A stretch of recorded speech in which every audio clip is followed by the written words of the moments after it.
মুহাম্মদ সাল্লাল্লাহু আলাইহি সাল্লাম সবার পক্ষে সুপারিশ করবেন, এই কথা ঠিক। এরপরেও তিনি বলেছেন, লা আদরি মা ইউফালু বি, আমি মুহাম্মদ সাল্লাল্লাহু আলাইহি সাল্লাম বলতে পারছি না আমার যে কি হবে বিচারের মাঠে। এ কথা তিনি বলছেন, আমি বলতে পারছি না আমার যে কি হয়। এ কথা মুহাম্মদ সাল্লাল্লাহু আলাইহি সাল্লাম নিজে বলেন, অথচ বিচারের মাঠে তিনি যা বলবেন তাই হবে। আল্লাহ তাআলা বলবেন বিচারের মাঠে, মাথা উঠান, এরপর আসা মাথা উঠান, বলেন কি বলছেন, কুল মাসেতা, যা মন চায় তাই বলেন, আস্তে তুষাফা তুতা, যা বলবেন তাই মেনে নেওয়া হবে, সুপারিশ করুন, সুপারিশ গ্রহণ করা হবে। আপনার দিকে আমি খালি চেয়ে আছি মোহাম্মদ, আপনি যা বলবেন আমি আল্লাহ তাই করে দেব।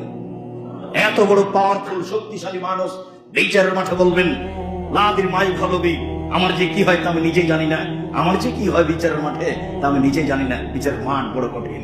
বিভিন্ন দিন বলেছি, কবর যত কঠিন কিয়ামত তার চেয়ে অনেক বেশি কঠিন, কিয়ামত যত কঠিন জাহান্নাম তার চেয়ে অনেক অনেক অনেক বেশি কঠিন।